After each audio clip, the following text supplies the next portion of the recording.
everyone, my name is Q, who just done my practical in one of the rural schools.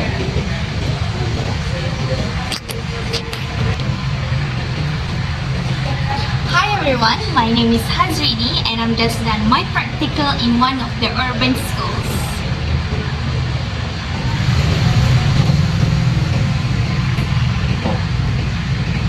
Hello, I'm Chan and I'm one of the science lecturer from IDG. Hey, Hasrini, here.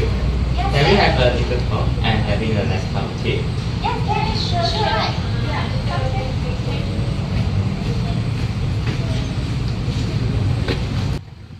Okay. Hi sir, Hi, morning. Okay. Okay. Wow, so did you serve us a tea? Yeah. So, how was the practical? It's quite good. Okay. So can we talk about how your experience after you took it? So let's start with Hasrini.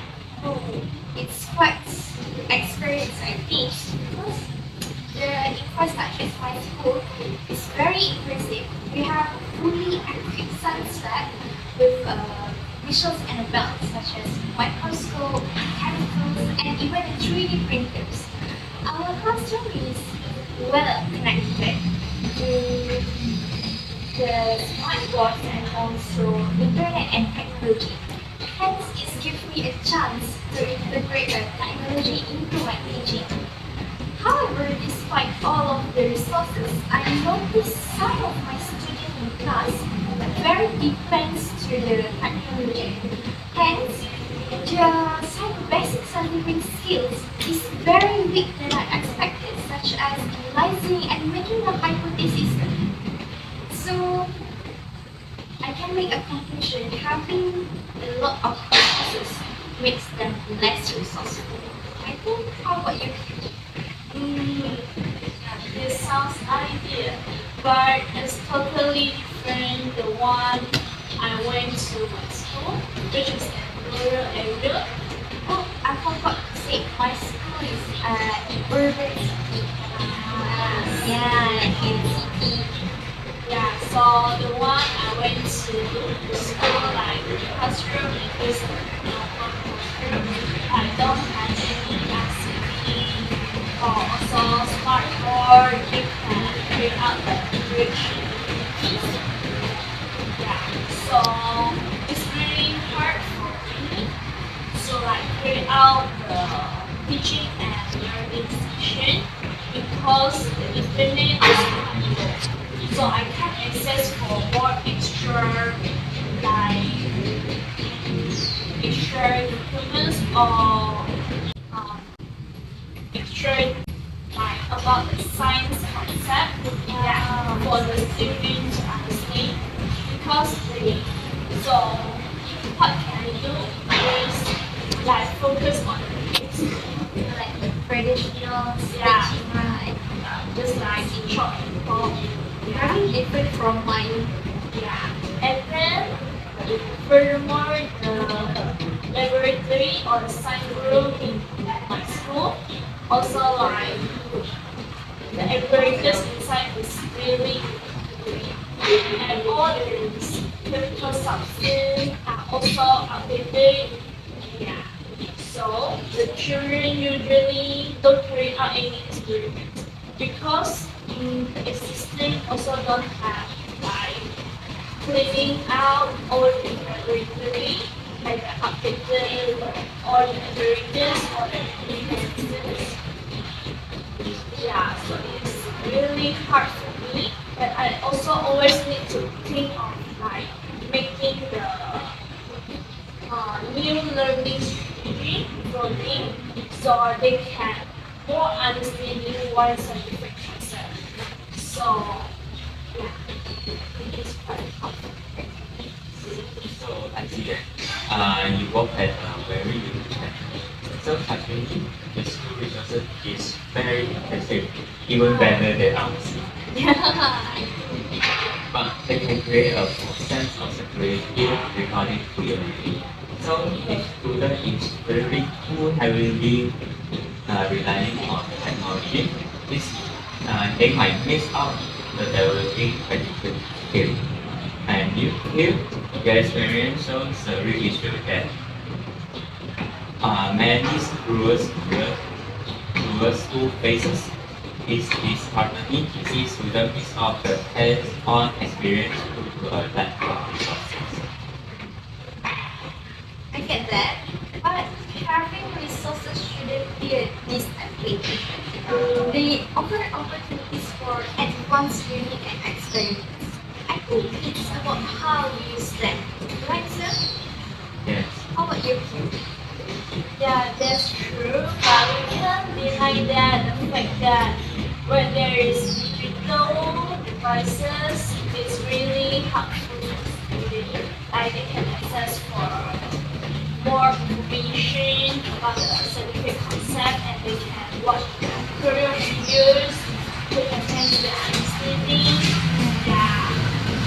And then they can also like do some online tasks using smartphone, yeah, to foster learning skills or something. Yeah. Okay. So it's totally free when there is no like pay like in the rural school because students like struggle to utilize what complex skills. Okay, this one is a very important point here. So, infrastructure and also resources can greatly influence the quality of education, but it's also essential to recognize that meaningful learning can happen even in limited environment. Agree? Yes. So, the key is to be innovative in your approach. So, actually, maybe you can integrate some low quality to balance your high-end resources. It's about finding the right mix to promote the different understanding of students. So, but can you elaborate more on what you mean by low tax practice? What would that look like in the practice of teaching science to students? Okay, so Because I didn't understand what low tax practice is. sure. So you can implement scientific skill assessment like activity where students use their surrounding and also their environment to conduct their experiment. So for example, you can instead of using digital resources and also simulation, you can have them collect samples from nature like soil, plant or even insects, animals, and analyzing them. So this hands-on approach and deepen their understanding of scientific process while developing their critical thinking skills. Yeah, that sounds great. Yeah, in my room, so I think I can implement this approach in my school. Like I can encourage students to investigate real life phenomena. For example, ask them to investigate about the growth of plants. So first of all, they can do the observation about the height of the plant, and then classifying, yeah, and also grouping the plants by some of the criteria, like the color of the leaves, whether it's green or yellow, and also with practice their measuring and numbering accurately. They can use the simple tools such as ruler to measuring the height of the plants. Yeah, and then once they gather this data, I can encourage students to make inference about what they observe. For instance, if a plant is exposed to more sunlight, the plants will grow more taller. Yeah, so this can help them to infer that sunlight is really important for the growth of the plants. Yeah, and then at the same time, this can also engage them in predicting by hypothesizing how the absence and the presence of sunlight can affect the growth of the plants. And getting to communicate their findings. Students can also prepare their reports or create interpreting by the data by creating graph or chart to visualize their result. And then they can also present it in the class by using which this can foster their communication skills. Yeah. And then students can also discuss by using the space-time relationship. Like they can think that the location of the plants, like the plants in the room and the plants at the outside, cause the difference and cause the factor that may affect the height, and the growth also. And then while working on this project, I believe that students can also learn the operational knowledge. Like they can know well about what is the meaning of healthy plants. Yeah. And then at the same time, this can also enable them to identify the fluctuating variables, like the constant variables, manipulated variables, and the responding variables. Yeah. And then, so even though we are lacking of high technology, this experiential learning or concept like scientific skills assessment can help students connect scientific concept into real life. So this can more enhance their understanding. And then I believe that this assessment will don't always rely on the technology only, which it can be more focused on the local resources that we have. Yeah. I think that's a good point too. It's not just about the resource, it's about how we adapt our teachings and methods to the available infrastructures and equipment. I think I could integrate like a similar activities, perhaps even challenging my students to think critically and creatively about their own issue and devise experiment based on their surroundings.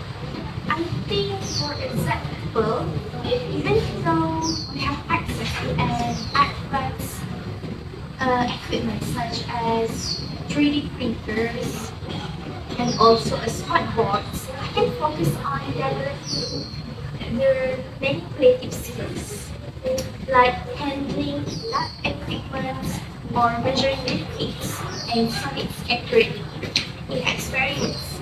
So they are basic skills, but I think, in my opinion, the essential skills are often got overshadowed by our related to the technology nowadays, right? So I could have them work on projects that require precise measurement and the careful handling materials such as chemicals, right? Like observing the reactions between the different chemicals or dissecting plant to study their structure. Like you said, we will ask the student to plant any seeds and then see how they grow, what's the effect of growing, right? This will not only sharpen their fine motor skills, but also help them to build the confidence in conducting an experiment because they are very lack of the basic scientific skills. Like I said to you guys, it's about giving them the chance to get their hands dirty, literally while still using the advanced resources we have. After all, scientific thinking isn't just about the high-tech tools like my schools. It's about mastering the fundamentals like the how handling, the measurements, because as I know, my student in my class, they have a very low knowledge about the scientific skills, even more about handling things. Yeah. So, scientific, but assessing scientific inquiry, creativity, and also problem solving skills to help prepare students blue word challenge. It's aligned with the element 60s. Do you know what it is? Do you remember it? Yeah, it's collaborations, communications, characters, citizenship, collaborative. Already said. Activity. creativity, and critical thinking. Yes. Still okay. So anyway, so what you are doing is actually the likely element of 60s, which are fostering the creativity through problem solving, collaboration, team, and also communication through sharing your findings. Okay, so remember, assessment should reflect their learning process. No matter if they are teaching in city school or even in the school, the goal is to cultivate a mindset of inquiry and also exploration. So encourage students to investigate local issues and make science more relevant and also more engaging. Also, it builds citizenship as they learn about the environment and also community. Wow, I'm very inspired. I think I'm going to start planning an open-ended projects and challenge my students to think critically and creatively in placing by both technology and local resources. You should. Yeah, now I remember the critical and creatively in 60, right?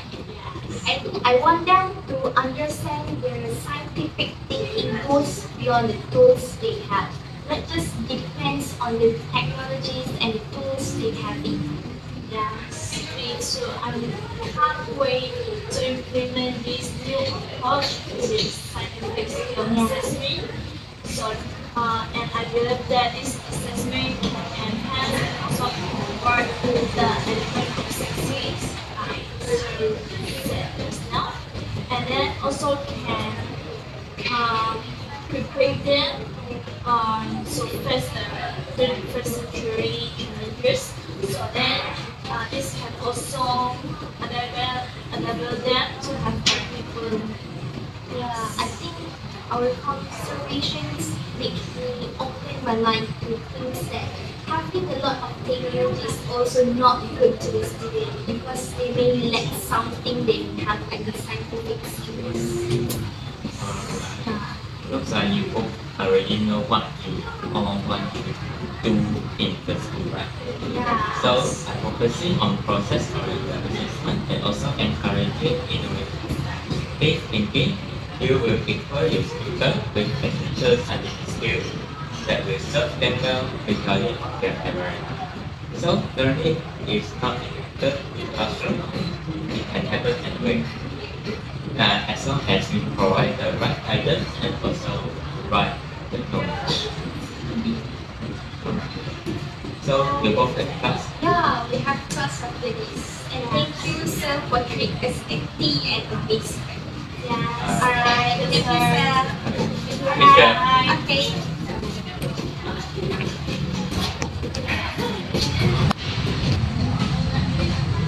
That's all from our TikTok. Bye.